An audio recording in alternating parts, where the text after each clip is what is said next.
You, John Fitzgerald Kennedy, do solemnly swear. I, John Fitzgerald Kennedy, do solemnly swear. That you will faithfully execute the office of President of the United States. That I will faithfully execute the office of President of the United States. And will, to the best of your ability. And will, to the best of my ability. Preserve, protect, and defend the Constitution of the United States. Preserve, protect, and defend the Constitution of the United States. So help you God. So help me God.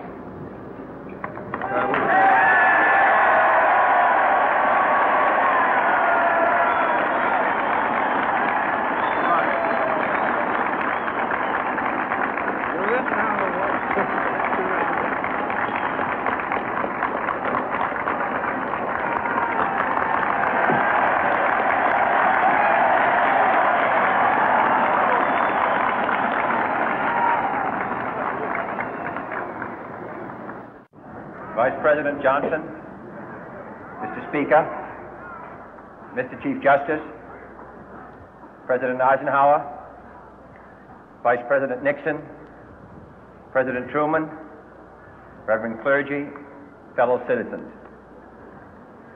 We observe today not a victory of party, but a celebration of freedom, symbolizing an end as well as a beginning, signifying renewal as well as change. For I have sworn before you and Almighty God the same solemn oath our forebears prescribed nearly a century and 3/4 ago. The world is very different now, for man holds in his mortal hands the power to abolish all forms of human poverty and all forms of human life.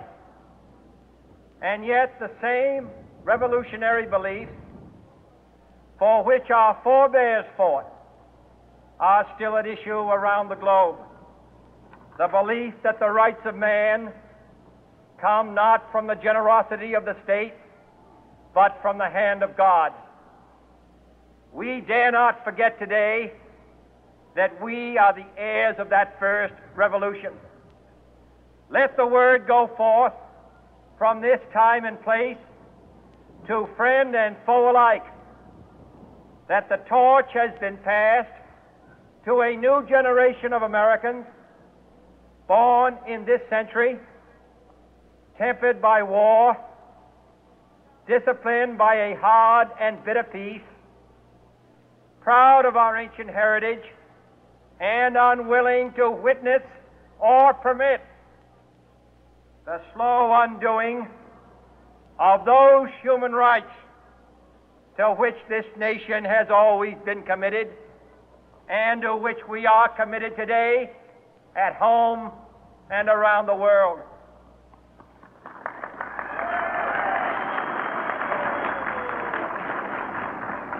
Let every nation know, whether it wishes us well or ill, that we shall pay any price, bear any burden, meet any hardship, support any friend, oppose any foe to assure the survival and the success of liberty.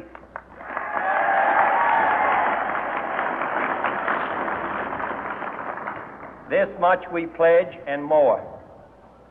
To those old allies whose cultural and spiritual origins we share, we pledge the loyalty of faithful friends. United, there is little we cannot do in a host of cooperative ventures. Divided, there is little we can do, for we dare not meet a powerful challenge at odds and split asunder.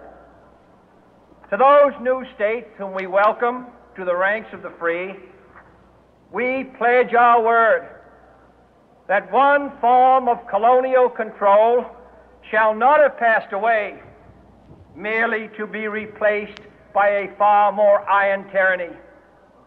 We shall not always expect to find them supporting our view, but we shall always hope to find them strongly supporting their own freedom, and to remember that in the past, those who foolishly sought power by riding the back of the tiger ended up inside.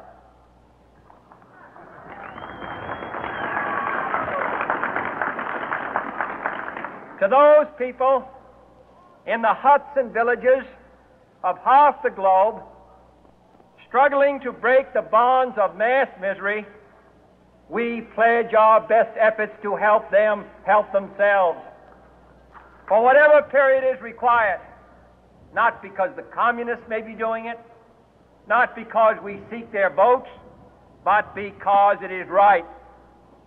If a free society cannot help the many who are poor, it cannot save the few who are rich.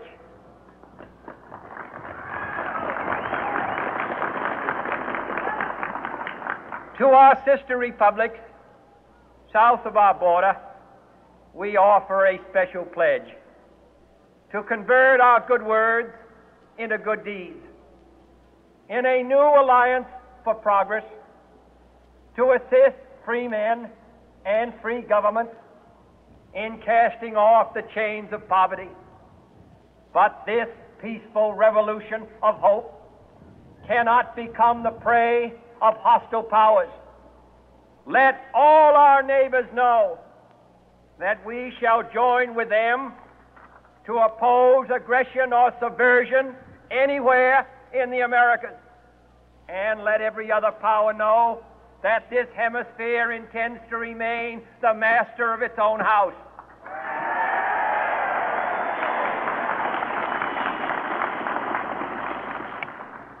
To that World Assembly of Sovereign States, the United Nations, our last best hope, in an age where the instruments of war have far outpaced the instruments of peace, we renew our pledge of support to prevent